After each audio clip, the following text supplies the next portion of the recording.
right. It says that I'm live. So hopefully you guys can hear me. Hopefully that background noise over there isn't too loud. But Jermaine Griggs, I am back. This is my second video. Let me stand away from the light. And one thing I've learned is momentum. I think this is a good spot. Momentum. When you have momentum, you definitely want to move in the right direction, right? I didn't get the best grades in science class, but I know Newton.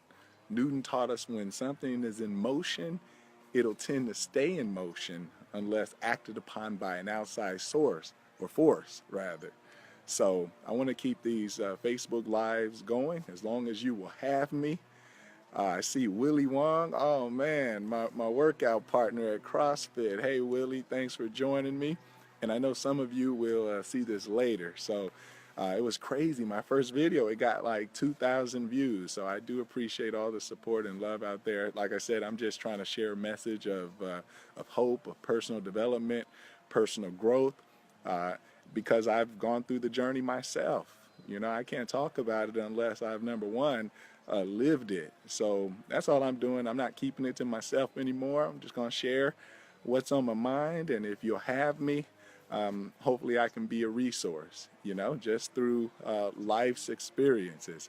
So if you tuned in yesterday, can anyone tell me what the 3 R's are? If you can, and the great thing about Facebook is when people see this later, they can view the comments as they came in. So can anyone, Willie says, show them the guns. I'm not going to show them the guns today. Oh man, I have on regular clothes today. I'm actually going to a play. My daughter, my middle daughter, she's 6. She's in her first play today. So no workout clothes today, but I did get it in earlier, and I hope you did too. Can anyone tell me what the 3 R's are? And even if you're typing this in later, it's not too late to type it in. The 3 R's. She says, uh-oh, the sleeping giant has awakened. That is my sister, Erica. I love you. See ya. I see Elise on. Hey, fam. And the 3 R's, let's talk about them really quickly. I talked about yesterday, like whenever you want to kickstart like a personal transformation, right? You want to make a change. You want to transform something. You want to do something different. You want to do something better. You want to change things. You want to improve things. These 3 R's will be present. Number one, a reason, right? You got to have a reason. You got to have a purpose. You got to have some deeper meaning, right? We can try to do it by willpower. We can wake up one day and try to do it by might, but that will soon sort of empty, right? Just like gas in a tank. You know, you can drive on it for so long, but soon the car is going to run out of gas. You got to have something driving that thing that does not run out quickly. And when you come up with reasons, you know, this could be your family. Like I said, this could be some deep purpose you feel fueled to accomplish, and you keep that in the forefront. You keep that in the center, right? And what is the second R? The second R is recipe, right? So that's like your plan, right? That's your plan. And here's the cool thing. You don't have to use my recipe. You know, a lot of people, especially my cooks out there, you know how this works. You know, you try something and then you taste it, you see if it tastes good. So I learned this thing a long time ago. It's this philosophy called Kaizen. It's also a Japanese philosophy. And all you do, it means constant improvement, never-ending improvement, right? And the first thing you do is plan. So that's like your recipe, right? But after you plan, you do. That's that momentum. You got to do it. Whatever you set out for, do it. Now, we don't know if our plan is right, wrong, or otherwise, but it's okay. We just do it. And then at some point you have to check. That's the third step. So plan, do, check. Check is where you kind of check in with your results. For example, with my weight loss, everything that entered my mouth, I had this rule. I had to track it. I had to measure it, right? So I use apps like MyFitnessPal. I use this water app. Every time I drank water, I tracked it, right? Now I'm up to like 1.5 gallons a day. But, you know, because I believe if you don't measure it, you can't manage it. If you can't manage it, you can't improve it, right? So that's the third step. You got to check. And then the last step of that philosophy, you have to act. And if you guys like Toyota, they took on that Kaizen philosophy. And I was talking to someone who works for Toyota. I was surprised that plan, do, check, act, that's a big part of their philosophy. All their corporate people know those 4 steps. So that's just something to help you in the recipe category. And then lastly, what is the third R? Rituals. These are things you do every day, right? Every day. And like I said, the first 10 minutes of your day and the last 10 minutes of your day are going to be like immensely powerful. You don't want to go to bed angry, anxious. You don't want to go to bed with negative feelings. So you want to take some time to just, if that's prayer, if that's silence, right? If that's just meditating. I mean, when you go to bed in a peaceful state, like I talked about yesterday, it is the best sleep, right? You can have 10 hours of sleep, but if it's interrupted, or if there's something at work in your mind that's not causing you to have true sleep, that 10 hours won't be better than 6 uninterrupted, peaceful, positive hours of sleep. And then when you wake up in the morning, the first 10 minutes, you can turn a day that would have been otherwise low energy, negative, into a wonderful day by really focusing on what you do in the first 10 minutes, 10 minutes of your day. So here are some things, and keep in mind, you don't have to use these, but here are some things that I've ritualized, if you will. So drinking water, I've ritualized that. Breathing, right? I got some singers in the chat room here, and you got to breathe from your diaphragm, which means when you come in, your stomach goes out, and you'd be surprised how many people don't breathe correctly throughout their day. They're low energy, and a lot of it is not getting enough oxygen. A ritual could be going outside. So if you work inside all day, you work at a desk or a cubicle, just going outside. That's why I'm doing this video outside, communing with nature. I happen to live in a very natural outdoors type of place. There's a trail that can take me back into the hills, just like right here. And I have to remind myself, nature, oxygen, air, these are things that make you feel better, make you feel energized. And, so breathing could be a ritual. Stretching. There was one actor, I can't remember, but he swore by stretching, rolling out. Those little foam rollers, you'd be surprised, especially if you have a physically demanding job, just rolling out your limbs, what that would do for you in the long run. What are some other ritualistic things? Meditating, so 20 minutes. And especially in Western culture, people that aren't familiar with meditation, a lot of people I know, meditation, what's that? Meditation is just silence, and it's different from sleep. It's like conscious silence. There's so much going on, so many neural connections, if you will, if I said that right, but just the brain is just inundated. So many sensory inputs, especially now with social media. I mean, we're just always going. And this is just a moment to slow down. 20 minutes, you just sit there, you close your eyes, and you try to think of absolutely nothing, nothing. Imagine that, right? And in the beginning, it's going to be hard. You're going to be thinking about what you got to do today, what bills you got to pay, papers you got to do if you're in school. You're going to be thinking about traffic. But over time, you just allow yourself to think it, and then just kind of zap it away. Just I don't want to think that. Or you could do like squeeze your brain or something and then it'll just go away. And then you just try to do nothing. And I'm telling you, that is mental renewal. Your brain, because like a closed fist, right? You got to kind of open it if you want to receive and if you want to give. Well, the same analogy is the brain. If it's just going, and you just got to open it and just let the thoughts flow through and out and just kind of empty it. And some people can do this for an hour. I'm not there yet, I'm honest, but 20 minutes in the morning, and if you can fare it, 20 minutes at night, and some amazing things as far as mental clarity and things like that. So meditation, silence, music. I'm the music man, right? Shout out to my hearandplay.com students.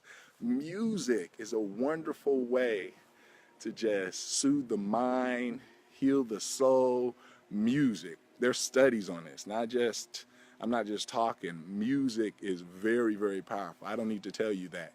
So after your meditation, you may put on your favorite song that just sort of has the power. That's Braxton barking over there. He's like, what are you doing on Facebook Live? Music will do that.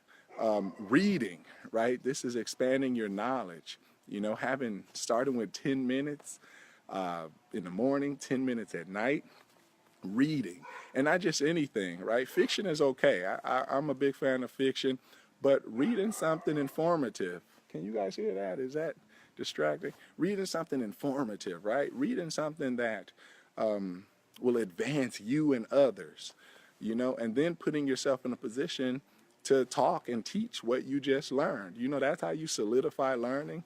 Like when you have to recite something or when you have to teach someone, that's, you know, the teacher learns more than the student. So that would be another ritual. Personal reflection. I got this thing called the 5 minute. Oh man, I disconnected again. I'm gonna back up because I know yesterday it cut me off. Personal reflection, right? So I finished reading. Personal reflection. I know people that, what was I saying? Oh, I have a 5 minute journal. If you're really, really busy, you know, sure, maybe you can't write pages and pages of what happened today and how you felt about things and, you know, where you want to grow or, you know, things, good things that happen, maybe even some things that weren't as good, some ways you felt you could have handled things differently, right? This is personal reflection. And that could be the best therapist, especially, you know, for us folks that got a lot of things going on, right? But there's this thing called the 5 minute journal, and it just asks you different questions like, what can you be thankful for today? And in the beginning, you're going to be saying obvious stuff, right?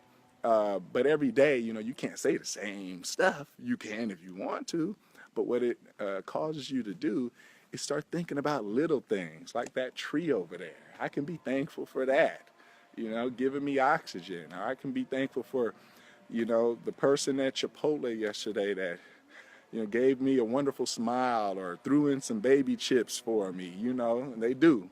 Shout out to Chipotle. Like, they love me over there. I get more free stuff. Not, I'm not saying go ask for free stuff, but, you know, it's a blessing. People find favor towards you and want to bless you. You know, just try to go beyond the surface. I always believe forest, trees, branches, leaves. I try to, so forest level, you know, big stuff, but come down to like the tree and the leaf level. And that's gratitude. That's another part of your ritual, right? And what does this all come down to? Let me see who's here. James, good to see you, brother. Sterling, good to see you. Wow, thank you guys. But what does it all come down to? Proactivity versus reactivity, right? In the run of our day, I mean, we're reacting to stuff. We can't predict what's going to happen later today. We can't predict the emails we're going to get, the fires we got to put out, the issues, you know, we encounter, right?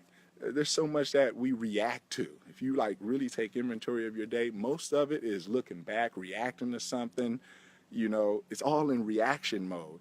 And what a ritual or period of rituals is doing, and all of this really, is taking control of that part of the day, being proactive, saying, I'm not going to determine just how I feel. I'm not going to let how I feel today control the trajectory of my day. I'm going to get up and I'm going to proactively do X, Y, Z, and I've given you a number of things to consider, X, Y, Z, 1, 2, 3, and I'm going to let those things proactively put me in a positive state. And that's another thing. I'm really working on this thing where if a negative thought comes in my mind, I try to zap it right away. So, example, right after I did that video yesterday, I'm at CrossFit, right? And I'm working on the whole negative, you know, trying to zap negative thoughts. And we just finished like a massive workout, and I go hard. I see Bob here. He's a fellow CrossFit guy. I mean, I go hard, and Bob knows. Bob's a fireman. He's seen me on the ground. He's seen me on the ground, and they're checking my eyes with flashlights and stuff. So, and then afterwards, we had to do some ab work, like hollow holds. And a thought came into my head, like, who came up with this? Why do we have to do this? And I immediately caught it. It doesn't mean you're not going to have negative thoughts, but I think the first stage of anything is like acknowledgement, right? Consciousness. When you know that you're doing something. That's the first step to change. You know, a lot of people go about not knowing what they don't know. And that's the worst form of ignorance. But as long as I know now and I'm conscious of when I do things, then I can stop myself in my own tracks, and then I can go about making that change. And over time, you know, I just had to take a long trip to Santa Monica today, and you get people tailgating you, you know, immediately, negative thought, right? But try to zap it and try to turn that into a positive thought. I can't control them, but I can control my reaction to them, right? So that's all it is, proactivity versus reactivity. And if I can help you just be a little bit more proactive, then I've done my job. So I think I'm going to get out of here. I never want these to be too long. If there's any questions, oh, that's one thing I wanted to do. Hey, Trilyn, my mom's childhood friend, like an aunt to me. Oh, tag someone. If you've got something that you're working on, like something you want to personally transform in your life, a change, an improvement, remember, the first R is you got to have a reason. So if you know someone on Facebook that's a part of your reason, they may be your family, they may be your kids, they're a part of your reason, they're right there with you. Or they could be an accountability partner. This is somebody you want to hold you accountable. Tag them in the comments. Or this could be somebody you're challenging, like, let's do this together, you know, whatever it is. That's number 3. Or just anybody involved, or anybody you want to share this message with, you know. Tag them in the comments, and I'd love to get them involved in the conversation. And share this video if you can. And if there are any questions, you know, I'd love to answer them as well. But I'll be back. This isn't it. I'm gonna keep this momentum going, and hopefully I can, you know, I can come into your life for just 5 to 10 minutes a day and share what's on my mind. That's it. That's all I'm doing. Thank you, Trilyn. And so I'll be back. I'll record this and put it up. But thank you guys for listening. The 3 R's. Number 1, reason. Number 2, recipe. Number 3, rituals. And then what it all comes down to is proactivity versus reactivity. Take back some of your day. Make it proactive. You know, that way you approach life totally different. Like, people ask me, why do you smile so much, brother? You know, why are you so happy all the time? Because sometimes it makes people uncomfortable. Like, sometimes people want permission to be grouchy. And then when you come around them all smiling, you know, the grouchiest person can't help but to smile or be uncomfortable. And I'm like, well, I choose to smile. I choose to be happy. I choose to proactively be positive. But it's not because I'm just, you know, happy-go-lucky Jermaine. It's because I got all these secret things, if you will, that if I start my day off right, can't nothing really take me off course, you know? So that's what I want for you if you're listening. And so I'll see you later. Peace out, and thank you guys for listening. All right, how do I end this thing?